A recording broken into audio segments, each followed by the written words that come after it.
Проблема перенаселения. Сейчас наука практически каждый день радует нас новыми открытиями. Рост прогресса нашей цивилизации достиг небывалых масштабов. Однако в этом мире все имеет две стороны медали. Вместе с ростом уровня жизни растет и уровень негативных влияний, которые человечество оказывает на окружающую среду. Помимо увеличения вредных выбросов, нас может ожидать и другая проблема, которая может оказаться еще опаснее, чем это кажется на первый взгляд. А именно перенаселение, истощение всех природных ресурсов нашей планеты. На сегодняшний день ежедневный прирост населения людей достигает 290 тысяч. А если данные темпы будут продолжать расти, следующее поколение может столкнуться с серьезными последствиями. Ведь на сегодня никто не знает, какое количество людей может вынести наша Земля. Что же ждет человечество через 100 лет и какими последствиями грозит перенаселение? Земля больше не сможет существовать, и нам придется переселяться на другую планету? Давайте вместе с вами представим, что в течение 100 лет демографический рост не только не уменьшился, а даже увеличился. К чему это может привести? Что в этом хорошего и что в этом плохого? А также рассмотрим, есть ли этому место в реальном мире. Все это вы узнаете в этом видео. Ну а для того, чтобы не пропускать наши новые ролики, подписывайтесь на этот канал, ставьте лайки и пишите комментарии, а также не забывайте нажимать на колокольчик.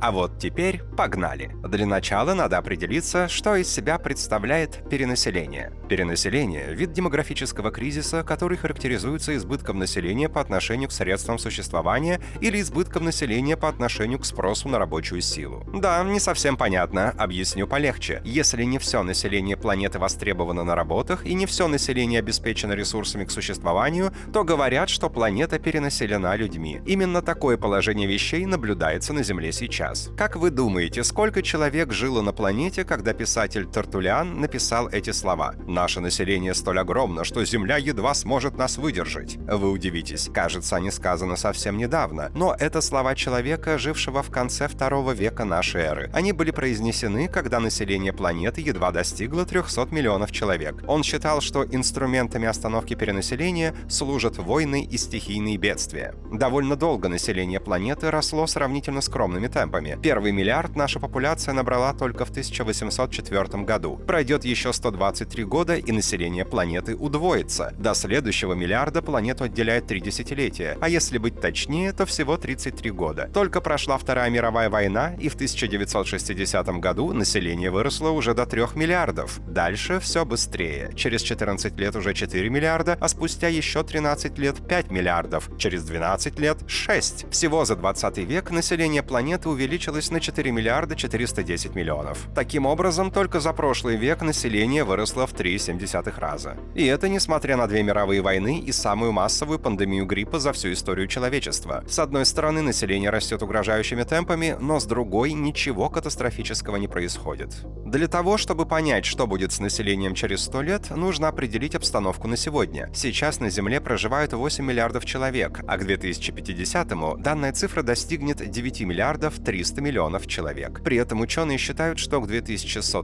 году население достигнет отметки в 10 миллиардов. Правда, в развитых государствах население, наоборот, значительно сократится. Согласно недавней работе американских специалистов, показатели продолжат расти только до 2064-го. Затем из-за массовой доступности высшего образования и контрацепции начнется спад. В момент пика на планете будет 9 миллиардов 700 миллионов человек, но к 2100-му уже 8 миллиардов 800 миллионов, то есть всего на 800 тысяч больше, чем сегодня. При этом доля людей старше 80 лет увеличится почти в 6 раз. Однако уже при населении в 10 миллиардов нас будут ждать серьезные последствия. Основной проблемой может стать нехватка продовольствия. По мнению экспертов из Организации Объединенных Наций, чтобы прокормить постоянно увеличивающееся население Земли, к 2050 году нам потребуется увеличить производство продовольствия на 60%, что будет очень трудно осуществить в условиях глобального потепления. Таким образом, даже если замедление роста наступит при 9 миллиардах, нам будет не избежать необратимой деградации природных систем жизнеобеспечения и негативных последствий для экологии Земли. В результате уже в ближайшие десятилетия условия жизни на Земле могут существенно ухудшиться, что поставит человечество на грань вымирания. Практически каждый новый человек на Земле будет ходить на работу, ездить на отдых и совершать покупки, что в свою очередь будет приводить к увеличению количества мусора, производимого всем человечеством. Уже сейчас мы можем наблюдать такие явления, как Большое Тихоокеанское пятно, которое было сформировано течениями, постепенно концентрирующими в одной области выброшенный в океан мусор. В перенаселении густонаселенных городах будут часто происходить вспышки эпидемий, потому что вирусом будет очень легко распространяться в среде с высокой плотностью населения. Только за последние 20 лет человечество уже пережило эпидемии птичьего гриппа, лихорадки Эбола, СПИДа, коронавируса,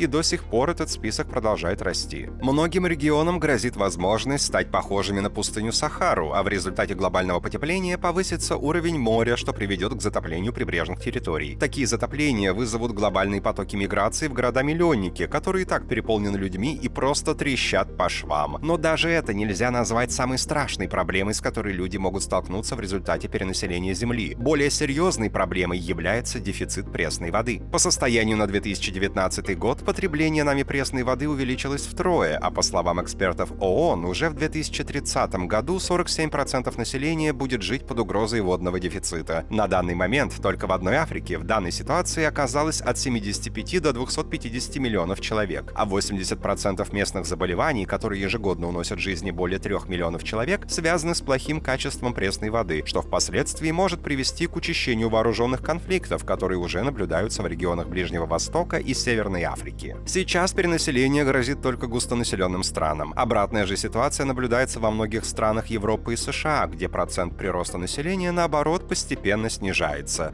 Это может быть связано с тем, что люди, имеющие образование, хотят в первую очередь построить карьеру и значительно больше времени тратить на свое саморазвитие. Однако также одно из решений по уменьшению демографического роста было применено в Китае, где за каждого второго ребенка нужно было платить штраф, что в итоге уменьшило прирост населения с 30% до 10% в течение 20 лет. Однако в других странах такие методы считаются слишком радикальными. Тем не менее, о методах борьбы с перенаселением говорить пока рано, ведь адекватных решений этой проблемы практически не существует. Вполне вероятно, что в будущем решение проблемы может решиться вместе с появлением стратегии более рационального использования природных благ. Также возможные военные конфликты за ресурсы побудят мировых лидеров к решению проблемы и обратить свое внимание к проблемам с экологией. Будут ли эти меры соблюдены в будущем, на данный момент остается неизвестным. Однако появление большого количества людей, борющихся за сохранение экологии, несомненно говорит о том, что большая часть населения Земли заботится о своей планете и готова решать наши общие проблемы. Даже если население Земли не дойдет до максимальной отметки в будущем, человеку потребуется бережнее относиться к окружающей его экосистеме. Друзья, что вы думаете о перенаселении Земли и о том, что же будет через 100 лет? Какие шансы, что сбудутся прогнозы ученых и случатся катаклизмы? Или все же это все обойдется? Ждем ваше мнение в комментариях. А на этом все. Всем огромное спасибо за просмотр.